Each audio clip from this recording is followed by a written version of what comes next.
สบายดี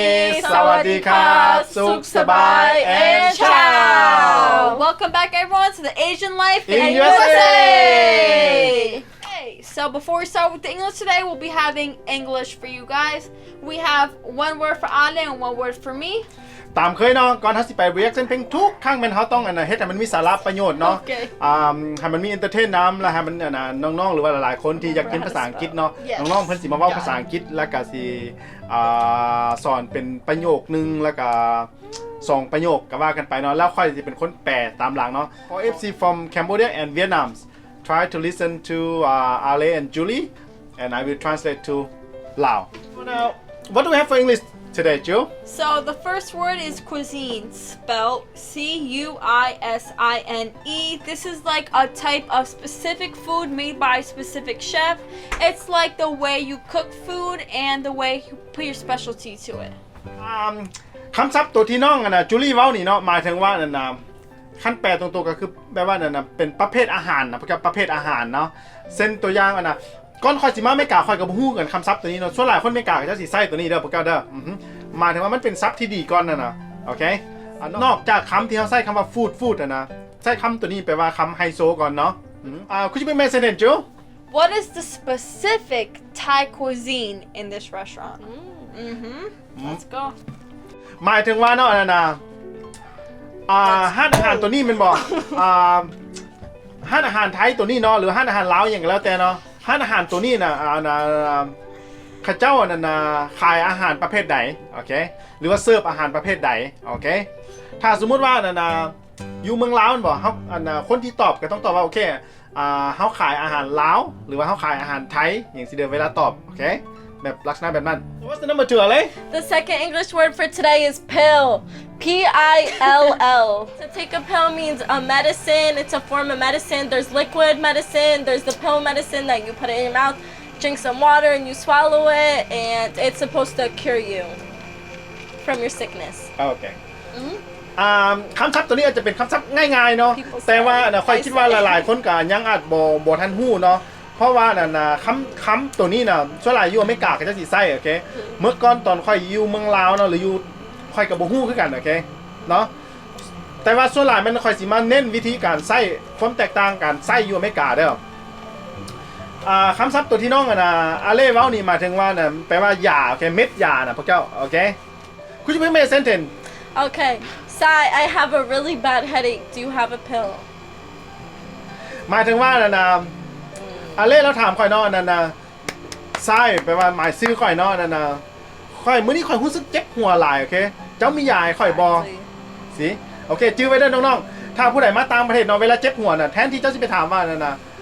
do you have medicine สินะมันบอก do you have medicine สินะโอเค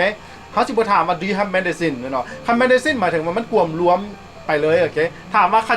เจ้าเข้าใจบ่ก็เข้าใจกันเนาะแต่ว่าอยู่ไม่กล้าเขาเจ้าสิบ่ใช้แบบนั้นเนาะสมมุติจะเจ็บหัวจะต้องถามว่าI am headache do you have a pill สินะไอ้หมายที่แทนที่เจ้าสิเว้าmedicine ห้ามเว้า medicine เนาะก็เว้าได้บ่ได้เนาะ Okay, so that's all for English today. Thank you guys so much. If you have any comments, please put it down below, and me and my sister Julie will answer that for you guys. โอเคเนาะถ้าผู้ใดมีคำถามอย่างเกี่ยวกับภาษาอังกฤษเนาะอย่าลืมเด้อต้องเขียนคอมเมนต์หลายๆเนาะเดี๋ยวน้องอะไรน้องกิลลี่เพิ่นสิตอบให้เนาะเวลามีคำถามอย่างก็แล้วแต่เนาะ Okay, so now we're gonna go straight into the music video reaction. บัดนี้เฮาสิไป reaction เพลงกันเลยเนาะAre you ready? Let's go! Yeah.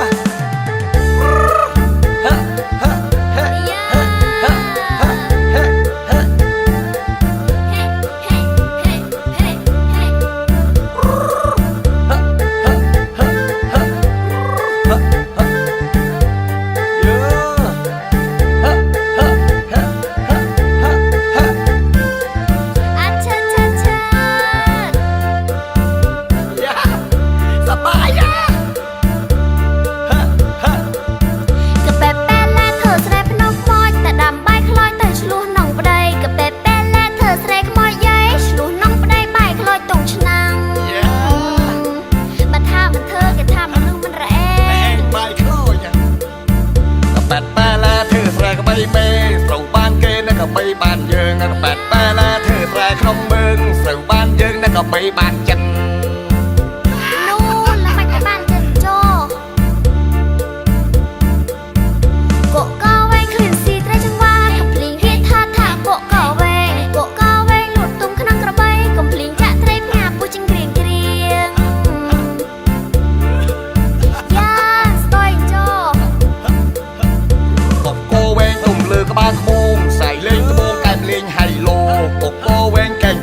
มองกูก็มองเตอรอกตรูตะบง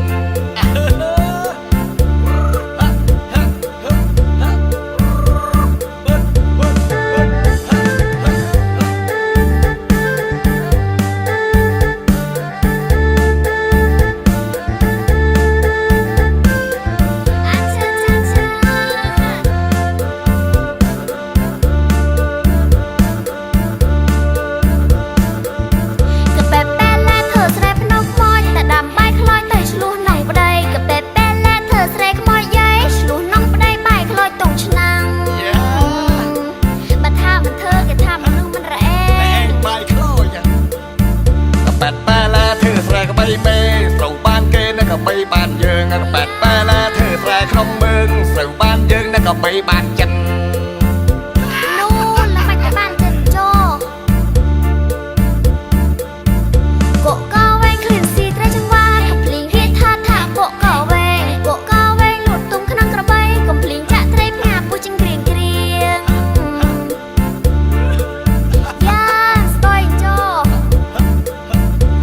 โกเวงตุ่มเลือกบ้านขโมงใส่เล่งตะโมงการเล่งไฮโลโกเวงแก่งกอกเนียมองก็มองเตอรอกตรูตะโมง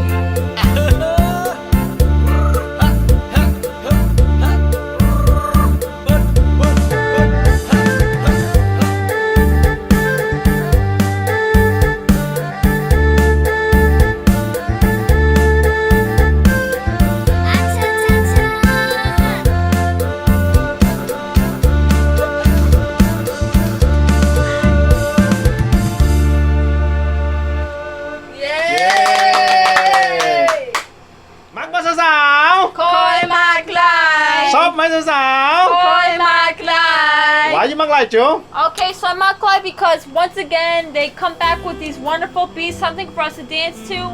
However, me and Anna love to dance to it and we just go off on the beat. But the thing is, we don't understand quite how the Cambodian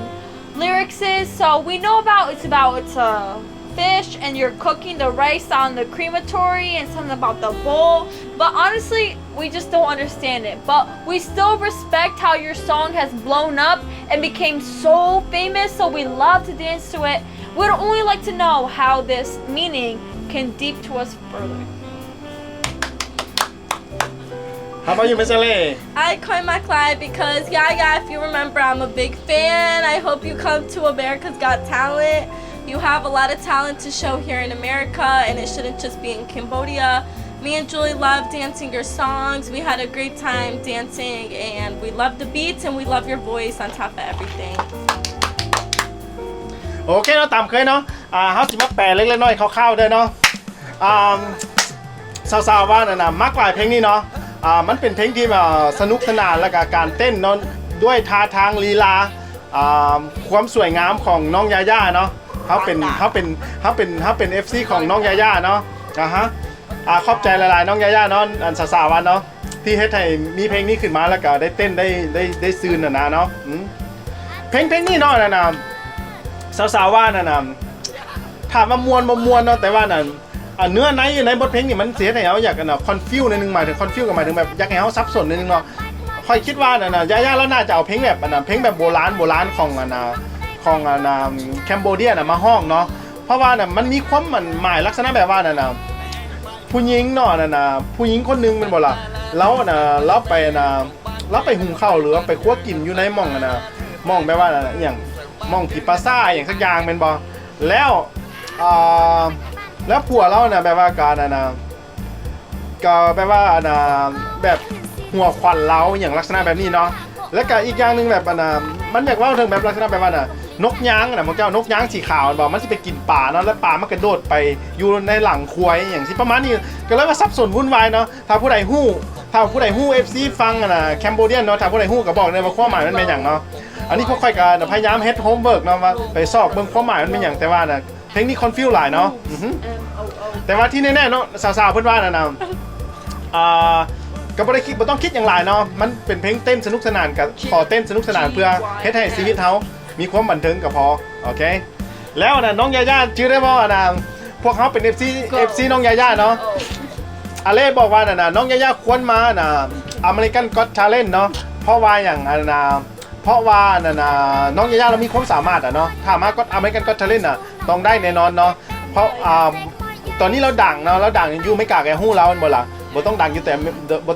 แคมโบเดียน้องอาเล่เว้าเนาะให้มาดังอยู่ทั่วโลกเลยไว้อะไร Yeah. โอเคเนาะสำหรับบทเพลงก็สิมีประมาณนี้เด้อเนาะถ้าผู้ใดมักก็อย่าลืมกดไลค์กดแชร์กด Subscribe อีกได้ไลค์ Please like, comment, and subscribe down below.